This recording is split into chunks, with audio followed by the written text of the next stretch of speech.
जैसा कि last episode में हमने देखा कि टार के अंदर याओ शैन और जियान के बीच लड़ाई होने ही वाली थी कि तभी लियू किंग ने वहां आकर लड़ाई को रोक दिया था। जियान ने जियान की प्रोटेक्शन की थी और ये देखकर सब काफी हैरान हो गए थे।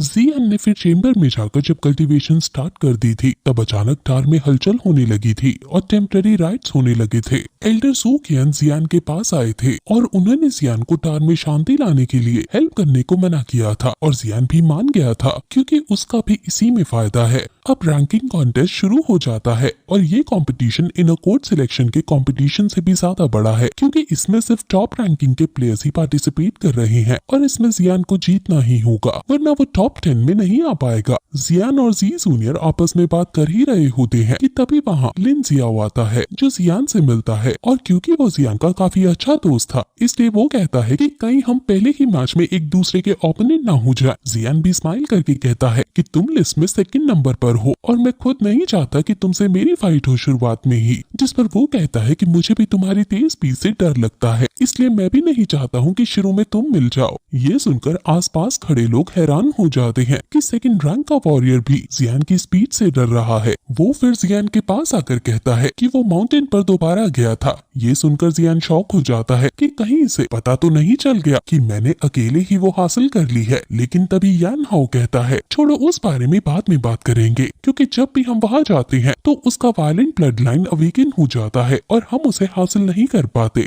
अगर हम वहाँ से नहीं भाग पाते तो आज हम इस कंपटीशन में भी पार्टिसिपेट ना कर पा रहे होते। जिस पर जियान कहता है कि हाँ उस बात को छोड़ो और वैसे भी अगर हम टॉप 10 में आ गए तो हम टार के बॉटम में जा सकते हैं और ओरिजिनल हार्ड फायर ट्रेनिंग कर सकते हैं और फिर उससे तुम फाइटिंग स्पिरिट लेवल पर पहुंच सकते हो। अब फिर वहाँ लियू किंग आता है और लिन जियाओ जियान को लियू किंग से सावधान रहने के लिए कहता है क्योंकि ये मैच में तुम्हें हराने के पर्पज से नहीं बल्कि तुम्हें मारने के पर्पज से लड़ेगा। वहाँ उसकी बहन भी थी और जब वो जी जूनियर को देखती है तो कहती है कि ये वही लड़की है जिसने मुझे थप्पड़ मारा था और मेरा भाई लियू किंग इसका बदला जरूर लेगा। वहाँ उन्हीं का एक आदमी जियान के पास आकर कहता है कि अपनी गर्लफ्रेंड को तुम डिसिप्लिन सिखा दो वरना मुझे ही इसे सिखाना होगा। ये सुनकर जियान को गुस्सा आ जाता है और कहता है कि यहाँ तुम बच रहे हो मुझसे लेकिन मैच में तुम्हें इसका फल जरूर मिलेगा। और वहाँ फिर एल्डर्स आ जाते हैं और inner code ranking selection competition start कर देते हैं और कहते हैं कि ओपोनेंट चुनने का सिस्टम लॉटरी वाइज होगा। यहाँ नीचे 25 बॉल्स हैं और सभी को एक एक उठानी है।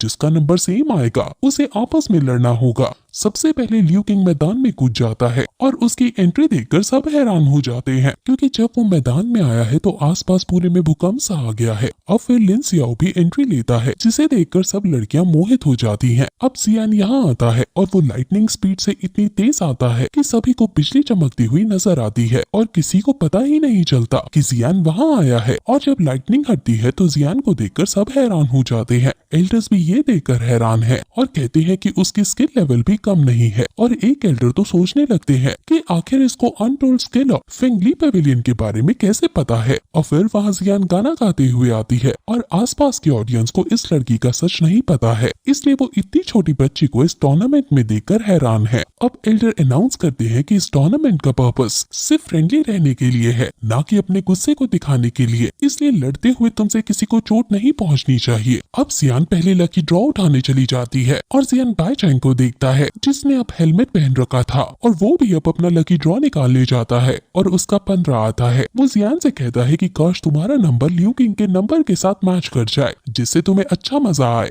जियान अब अपना लकी ड्रॉ निकालने जाता है और उसका नंबर भी 15 आता है यानी जियान और बाई चैंग आपस में लड़ेंगे। जी जूनियर ये देखकर काफी हैरान होती है कि अब ये दोनों दोबारा लड़ने वाले हैं। जिस पर जियान कहता है कि तुम चिंता मत करो उसको मैं आसानी से हरा दूंगा। जिस पर वू हाओ कहता है कि भले ही तुम बहुत ताकतवर हो लेकिन तुम्हें मैच के वक्त केयरफुल रहना होगा। अब मैच शुरू होता है और 18 नंबर के बीच फाइट होती है। ये जियान और किसी और के बीच का मैच था और ओपोनेंट को लगता है कि वो इस छोटी लड़की से तो यूं ही जीत जाएगा। वो जियान को नहीं जानता था और कहता है कि मैं तुम पर दया बरसाऊंगा इसलिए डरो मत। एल्डर्स भी कहते हैं कि ये मैच फ्रेंडली रखना और चोट मत पहुंचाना। वो ये बात जियान से कह रहे थे लेकिन ओपोनेंट समझ लेता है कि ये बात उसे कह रहे हैं और वो कह भी देता है कि मैं छोटी बच्ची को चोट नहीं पहुंचाऊंगा। लेकिन जैसे ही मैच शुरू होता है जियान उसको जोरदार पंच मारती है और वो एक ही पंच में एरिना के बाहर जाकर गिरता है और फिर उठ नहीं पाता और जियान जीत जाती है। इस ओपोनेंट की रैंक 32 थी। जियान फिर जियान के पास आती है और कहती है कि कैसा लगा,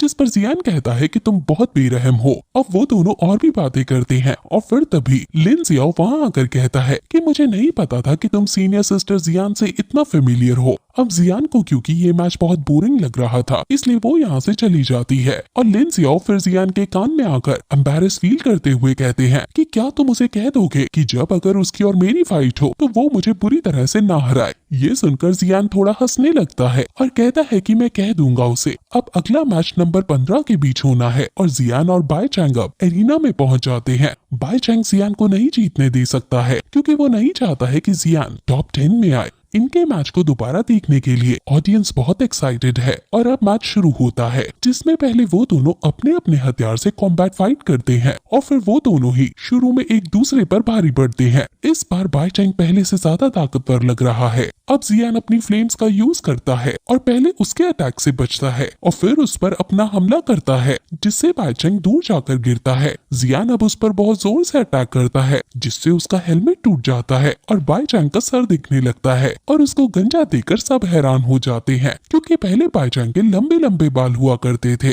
बाई चैंग ऊपर से चिल्लाकर कहता है कि जब से तुमने इसे हराया था तब से इन्होंने बहुत ज्यादा प्रैक्टिस की और इतनी प्रैक्टिस से ये गंजे भी हो गए लेकिन अंत में ये स्ट्रांग हो गए हैं और अब तुम नहीं बचने वाले हो। बाई चैंग को बाई चैंग के ये कहने पर गुस्सा आ जाता है और वो उसे लताड़ कर चुप करा देता है और अब जियान के आगे आकर कहता है कि मैं तुम्हें खत्म कर दूंगा। उसकी खोपड़ी में शेप्स बनने लगती हैं। ये देखने में बहुत ज्यादा डरावना है। रेड ऑरा उसके आसपास घूमने लगता है और वो इस नई पार के साथ जियान पर हमला करता है और उसकी स्पीड को देखकर जियान हैरान हो जाता है और उसके लिए उस पर अटैक करना मुश्किल हो जाता है लेकिन फिर भी जियान हिम्मत नहीं हारता और कॉम्बैट फाइट कंटिन्यू रखता है।